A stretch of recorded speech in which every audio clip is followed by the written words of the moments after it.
May 15 മുതൽ KSRTC ബസ്സിൽ എല്ലാ സ്ത്രീകൾക്കും സൗജന്യ യാത്ര എന്നാണ് കോൺഗ്രസിന്റെ തെരഞ്ഞെടുപ്പ് വാഗ്ദാനം.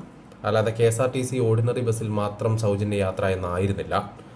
കോൺഗ്രസിന്റെ ഈ ഉഡായിപ്പ് പരിപാടി മുൻകൂട്ടി അറിഞ്ഞതുകൊണ്ടാണ് BJP മഹിളാ മോർച്ച കഴിഞ്ഞ മാസം 15-ാം തീയതി തന്നെ ഇതിൽ സമരം നടത്തിയത്. എന്നാൽ അന്ന് കോൺഗ്രസിന്റെ കൂടെ നിന്നവർക്ക് പോലും കോൺഗ്രസ് ചെയ്യാൻ പോകുന്ന ഉഡായിപ്പ് മനസ്സിലായില്ല എന്നതാണ് ദുഃഖകരം. അതിനു പുറമെ ഇന്നലെ ഒറ്റ രാത്രി കൊണ്ട് ഒരുപാട് ഓർഡിനറി വണ്ടികൾ സിറ്റി ഫാസ്റ്റ് വണ്ടികളായി സ്റ്റിക്കർ ഒട്ടിച്ച് രൂപാന്തരം പ്രാപിച്ചു. അപ്പോൾ അത്രയും കുറച്ച് ഫ്രീ വണ്ടികൾ ഓടിയാൽ മതിയല്ലോ എന്ന കോൺഗ്രസ് കുരുട്ടുബുദ്ധിയാണ് ഇതിന്റെ പിന്നിൽ. ശരിക്കും സ്ത്രീകൾക്ക് മാത്രം സൗജന്യം എന്ന കാര്യം വരുമ്പോൾ വ്യക്തമായ ഒരു ലിംഗ അസമത്വമല്ലേ അവിടെ സംഭവിക്കുന്നത്. കുറഞ്ഞപക്ഷം 60 വയസ്സിന് മുകളിലുള്ളവർക്ക്, അതല്ലെങ്കിൽ BPL കാർഡ് ലഭിച്ചിരിക്കുന്നവർക്ക് എന്നെല്ലാമുള്ള ക്ലാസിഫിക്കേഷൻ ഉണ്ടെങ്കിൽ പിന്നെയും കുറച്ചെങ്കിലും ഇതിൽ ന്യായമെന്ന് പറയാമായിരുന്നു. ഇതങ്ങനെയല്ല. സമ്പാദിക്കുന്നവർക്കും ജോലിക്ക് പോകുന്നവർക്കും കയ്യിൽ കാശുള്ളവർക്കും സമ്പന്നരായവർക്കും എല്ലാം ഈ സൗജന്യം എന്ന ആനുകൂല്യം സ്ത്രീയാണ് എന്ന ഒറ്റ കാരണം കൊണ്ട് ഒരു മറയുമില്ലാതെ ലഭിക്കുകയാണ്. ഇതിനെ മൗനമായി എങ്കിലും അംഗീകരിക്കുന്നതിലൂടെ പുരുഷൻ ഒരു തഴയപ്പെടുന്ന 2ാം നിര പൗരനായി അവൻ അറിയാതെ തന്നെ മാറുകയാണ്.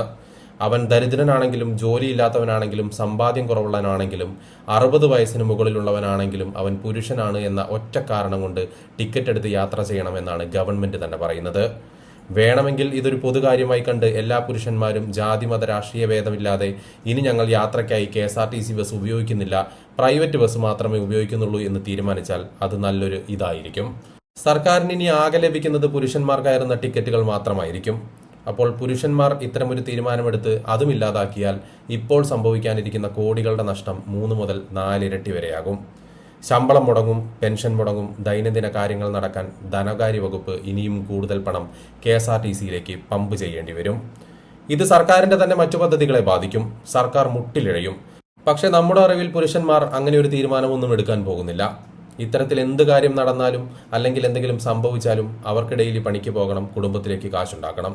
അല്ലാതെ ലിംഗസമത്വം, അവഗണനാവകാശം എന്നൊക്കെ പറഞ്ഞ് സമരം ചെയ്യാൻ അവരെ കിട്ടില്ല എന്ന് സർക്കാരിനും മറ്റുള്ളവർക്കും നന്നായി അറിയാം.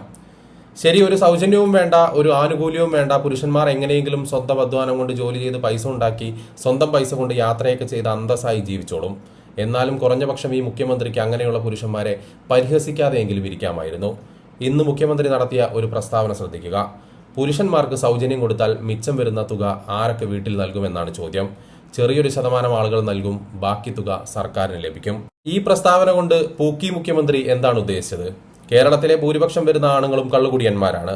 ഇങ്ങനെ യാത്രാ സൗജന്യം നൽകിയാൽ അവർ ആ മിച്ചം വരുന്ന തുക കൊണ്ടുപോയി ബീവറേജസ് കോർപ്പറേഷനിൽ കൊടുത്ത് മദ്യം വാങ്ങും.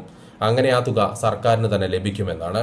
ശരിക്ക് എന്തൊരു നാണംകെട്ട ജീവിതമാണ് ഈ നാട്ടിലെ പുരുഷന്റേത് എന്ന് ആലോചിച്ച് നോക്കുക. സംസ്ഥാനം ഭരിക്കുന്ന മുഖ്യമന്ത്രി തന്നെ നേരിട്ട് പറയുകയാണ് ഇവിടെയുള്ള ഭൂരിപക്ഷം പുരുഷന്മാരും കള്ളു കുടിച്ച് കുടുംബം നോക്കാതെ നടക്കുന്നവരാണ് എന്ന്. എന്തൊരു ഗതികേടാണിത്. ഇനി ഗതാഗത മന്ത്രി CP ജോൺ നടത്തിയ പ്രസ്താവന നോക്കുക. ഇതിനേക്കാൾ നാണക്കേടാണ്. കുടുംബത്തിലെ വർക്കിംഗ് ക്ലാസ് സ്ത്രീയാണ്, പുരുഷൻ ബൂർഷാസിയാണ് എന്ന്. നിത്യവും പണിക്ക് പോയി 800-900 രൂപ കൂലി സമ്പാദിച്ചു വരുന്ന അതിന്റെ ഇരട്ടി 2 ദിവസം തന്നെ കുടുംബത്തിലേക്ക് ചെലവാക്കേണ്ടി വരുന്ന പുരുഷൻ, ഇവനൊക്കെ ബൂർഷാസിയാണ്. വീണ്ടും ആവർത്തിച്ച് പറയാം, ഇങ്ങനെയുള്ള പ്രസ്താവനകൾ കൊണ്ട് കേട്ടത് കൊണ്ട് പുരുഷന്മാർക്ക് പ്രത്യേകിച്ച് വലിയ രോക്ഷമൊന്നും വരാൻ സാധ്യതയില്ല. കാരണം രോക്ഷം പ്രകടിപ്പിക്കണമെങ്കിൽ അവന്റെ ഒരു ദിവസത്തെ പണി കളഞ്ഞ് അതിനായി ഇറങ്ങിത്തിരിക്കേണ്ടി വരും. അതിനവൻ തയ്യാറാവില്ല. കാരണം വീട്ടിലേക്ക് അരി മേടിക്കണമല്ലോ. അതുകൊണ്ട് മുഖ്യമന്ത്രിയല്ല, ഇനി ആരെന്ത് തരത്തിൽ അവഹേളിച്ചാലും അവൻ ഇങ്ങനെയൊക്കെ തന്നെ മുന്നോട്ട് പോകും. നാണവും മാനവും പ്രതിഷേധവും അവകാശവും ഔദാര്യമൊന്നും അവന് പറഞ്ഞിട്ടില്ല എന്നല്ല, അവൻ അതിന് കാത്തു നിൽക്കാറില്ല എന്നതാണ് ശരി. ഊളത്തരം ചിരിച്ചുകൊണ്ട് പറയുന്ന പൂക്കി മുഖ്യമന്ത്രിയോടാണ്, നിങ്ങൾ ആർക്ക് വേണമെങ്കിലും ഔദാര്യമോ സൗജന്യമോ ഓസാരമോ എന്ത് വേണമെങ്കിലും കൊടുക്കൂ, പക്ഷേ കുറഞ്ഞപക്ഷം പുരുഷന്മാരെ അധിക്ഷേപിക്കാതിരിക്കുകയെങ്കിലും ചെയ്യൂ.